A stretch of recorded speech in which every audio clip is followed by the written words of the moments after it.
ರವೀಂದ್ರನಾಥ್ ಟ್ಯಾಗೋರ್ ಅವರ ಜಯಂತಿ ಉತ್ಸವ ಆಗಿರ್ಬೋದು, ಸ್ವಾಮಿ ವಿವೇಕಾನಂದರ ಜಯಂತಿ ಉತ್ಸವ ಆಗಿರ್ಬೋದು, ಮಧುರೈ ಸುಬ್ಬಲಕ್ಷ್ಮಿ ಅವರ ಜನ್ಮ ಶತಮಾನೋತ್ಸವ ಆಗಿರ್ಬೋದು, ಬೇಗಂ ಅಖ್ತರ್ ಅವರ ಜನ್ಮ ಶತಮಾನೋತ್ಸವ ಆಗಿರ್ಬೋದು, ಬಿಸ್ಮಿಲ್ಲಾ ಖಾನ್ ಅವರ ಜನ್ಮ ಶತಮಾನೋತ್ಸವ ಆಗಿರ್ಬೋದು.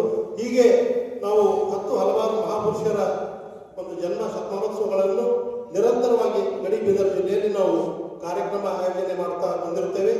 ನಿಟ್ಟಿನಲ್ಲಿ ಈ ವರ್ಷ ನಮ್ಮ ದೇಶದ ಅಪ್ಪಟ ದೇಶ ಭಕ್ತರು, ಸ್ವಾತಂತ್ರ್ಯ ಸೇನಾನಿ, ಶಿಕ್ಷಣ ತಜ್ಞರು ಆಗಿರುವಂತಹ ಡಾಕ್ಟರ್ ಶ್ಯಾಮ್ ಪ್ರಸಾದ್ ಮುಖರ್ಜಿಯವರ 125ನೇ ಜನ್ಮ ಶತಮಾನೋತ್ಸವ ನಿಮಿತ್ತ ನಾವು ನಮ್ಮ ಗಡಿಬೀದರ್ ಜಿಲ್ಲೆಯಲ್ಲಿ ವಿಭಿನ್ನವಾಗಿ 3 ದಿವಸಗಳ ಕಾಲ ವಿವಿಧ ರೀತಿಯ ಕಾರ್ಯಕ್ರಮಗಳನ್ನು ಆಯೋಜನೆ ಮಾಡಿದ್ದೇವೆ. ನಿನ್ನೆ ಬಹಳ ಅದ್ದೂರಿಯಾಗಿ ರಂಗೋಲಿ ಚಿತ್ರಕಲಾ ಸ್ಪರ್ಧೆ ಕಾರ್ಯಕ್ರಮ ಉದ್ಘಾಟನೆಗೊಂಡಿತ್ತು. ಆ ಒಂದು ಕಾರ್ಯಕ್ರಮದಲ್ಲಿ ಸುಮಾರು 100 ಜನ ನಮ್ಮ ಬೀದರ್ ಜಿಲ್ಲೆಯ ವಿವಿಧ ಶಾಲಾ ಕಾಲೇಜುಗಳ ವಿದ್ಯಾರ್ಥಿಗಳು ಭಾಗವಹಿಸಿದ್ದರು. ಇವತ್ತು ನಾವು ವಿಶೇಷ ಉಪನ್ಯಾಸ ಹಾಗೂ ಕವಿಗೋಷ್ಠಿ ಕಾರ್ಯಕ್ರಮವನ್ನು ಆಯೋಜನೆ ಮಾಡಿದ್ದೇವೆ. ಈ ಒಂದು ಕವಿಗೋಷ್ಠಿಯಲ್ಲಿ ಸುಮಾರು ನಮ್ಮ ಬೀದರ್ ಜಿಲ್ಲೆಯ 21 ಕವಿಗಳು ಕವನ ವಾಚನ ಮಾಡಲಿದ್ದಾರೆ. ನಮ್ಮ ನಾಗೇಶ್ ರೆಡ್ಡಿ ಸರ್ ಅವರು ವಿಶೇಷ ಉಪನ್ಯಾಸ ಮಾಡಲಿದ್ದಾರೆ. ಮತ್ತೆ ನಾಳೆ ಕೂಡ ನಾವು ವಿಭಿನ್ನ ರೀತಿಯ ಕಾರ್ಯಕ್ರಮಗಳನ್ನು ಆಯೋಜನೆ ಮಾಡಿದ್ದೇವೆ. ನಾಳೆ ನಮ್ಮ ಅಪರ ಜಿಲ್ಲಾಧಿಕಾರಿಗಳಾಗಿರುವಂತಹ ಶಿವಾನಂದ್ ಕರಾಳೆ ಸರ್ ಅವರು ಸಾಂಸ್ಕೃತಿಕ ಉತ್ಸವದ ಕಾರ್ಯಕ್ರಮ ಉದ್ಘಾಟನೆ ಮಾಡಲಿದ್ದಾರೆ. ಮಹಾನ್ ವ್ಯಕ್ತಿಗಳಾಗಿರ್ತಕ್ಕಂಥ ಡಾಕ್ಟರ್ ಶ್ಯಾಮ್ ಪ್ರಸಾದ್ ಮುಖರ್ಜಿ ಅವರ 125ನೆಯ ಜನ್ಮ ಶತಮಾನೋತ್ಸವ. ಈ ಒಂದು ಶತಮಾನೋತ್ಸವಕ್ಕೆ ನನ್ನನ್ನ ಉದ್ಘಾಟಕರಾಗಿ ಆಹ್ವಾನಿಸಿದ್ದಕ್ಕಾಗಿ ಡಾಕ್ಟರ್ ಜಗನ್ನಾಥ್ ಹೆಬ್ಬಾಳೆ ಸರ್ಜಿ ಅವರಿಗೆ, ರಾಜ್ಕುಮಾರ್ ಹೆಬ್ಬಾಳೆ ಸರ್ಜಿ ಅವರಿಗೆ ಹಾಗೂ ಅವರೆಲ್ಲ ಕಾರ್ಯಕಾರಿಣಿ ಮಂಡಳಿಯವರಿಗೆ ನನ್ನ ಹೃದಯಪೂರ್ವಕ ಧನ್ಯವಾದಗಳು. ಯಾಕಂದ್ರೆ ಡಾಕ್ಟರ್ ಶ್ಯಾಮ್ ಪ್ರಸಾದ್ ಮುಖರ್ಜಿ ಅವರ ಬಗ್ಗೆ ವಿಶೇಷ ಉಪನ್ಯಾಸವನ್ನು ನೀಡುವುದಕ್ಕೋಸ್ಕರ ನಾಗೇಶ್ ರೆಡ್ಡಿ ಸರ್ ಆಗಮಿಸಿದ್ದಾರೆ. ಹಾಗಾಗಿ ನಾನು ಡಾಕ್ಟರ್ ಶ್ಯಾಮ್ ಪ್ರಸಾದ್ ಮುಖರ್ಜಿ ಅವರ ಬಗ್ಗೆ ನಾನೇನು ಹೇಳಲಿಕ್ಕೆ ಬಯಸುವುದಿಲ್ಲ.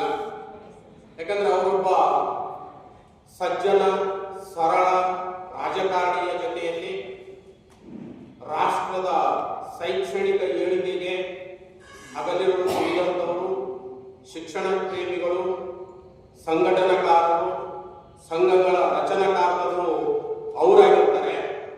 ಹಾಗಾಗಿ ಅವರ ಒಂದು ಕೊಡುಗೆ ನಮ್ಮ ಭಾರತಕ್ಕೆ ಅಪಾರವಾದಂಥದ್ದು. ಮಕ್ಕಳೇ, ಅವರು ನೀಡಿರತಕ್ಕಂಥ ಒಂದು ಕೊಡುಗೆಗಳನ್ನ ನಿಜವಾಗಲೂ ನಮ್ಮ ಜೀವನದಲ್ಲಿ ಅಳವಡಿಸಿಕೊಂಡಿದ್ದೇ ಆದರೆ ನಮ್ಮಷ್ಟು ಪುಣ್ಯವಂತರು ಮತ್ತೊಬ್ಬರಲ್ಲ. ಸಾವಿರಾರು ಜನರು ಆ ಚಂಡಮಾರುತಕ್ಕೆ ಸಿಲುಕಿ ಮಾಯವಾದರು. ಭೀಕರತೆ ಎಷ್ಟಿತ್ತು ಅಂತ ಹೇಳಿದ್ರೆ ಸುಮಾರು 50,000 ಜನರ ಸಾವಾಗುತ್ತೆ. ಅಂತ ಭೀಕರ ಪರಿಸ್ಥಿತಿ. ಆ ಜನಕ್ಕೋಸ್ಕರ ಸೇವೆ ಮಾಡೋದಕ್ಕೋಸ್ಕರ ಶ್ಯಾಮ್ ಪ್ರಸಾದ್ ಮುಖರ್ಜಿ ಅವರು ಮುಂದಾಗ್ತಾರೆ. ಆದರೆ ಬ್ರಿಟಿಷ್ ಸರ್ಕಾರ ನಿರ್ಬಂಧ ಆಗುತ್ತೆ. ಆ ಜಿಲ್ಲೆ ಒಳಗಡೆ ಯಾರು ಹೋಗ್ಬಾರ್ದು, ಅವ್ರಿಗೆ ಯಾರು ಸಹಾಯ ಸಹಕಾರ ಮಾಡ್ತಾರೆ. ಯಾಕೆ ಅಂತ ಹೇಳಿದ್ರೆ ಆ ಜಿಲ್ಲೆಯ ಜನ ಸ್ವಾತಂತ್ರ್ಯದ ಹೋರಾಟದಲ್ಲಿ ಪಾಲ್ಗೊಂಡಿರುವಂತ ಕಾರಣಕ್ಕೋಸ್ಕರ ಯಾರು ಅವರು ಸಹಾಯಕ್ಕೆ ಹೋಗಬಾರ್ದು ಅಂತ ನಿಷೇಧ ಆಗ್ತಾರೆ. ಶ್ಯಾಮ್ ಪ್ರಸಾದ್ ಮುಖರ್ಜಿ ಏನನ್ನೂ ಗಮನಿಸೋದಿಲ್ಲ. ನನ್ನ ಶಾಸಕೀಯ ಪದವಿ ಹೋದ್ರೂ ಚಿಂತೆ ಇಲ್ಲ ಅಂತೇಳಿ ಆ ಭಾಗದಲ್ಲಿ ನುಗ್ಗುತ್ತಾರೆ. ನುಗ್ಗಿ ಹೋಗಿ ಕೆಲಸವನ್ನು ಮಾಡ್ತಾರೆ. ಜನರ ಸೇವೆಯನ್ನು ಮಾಡ್ತಾರೆ, ಜನರ ಕಣ್ಣೀರನ್ನು ಒರೆಸ್ತಾರೆ.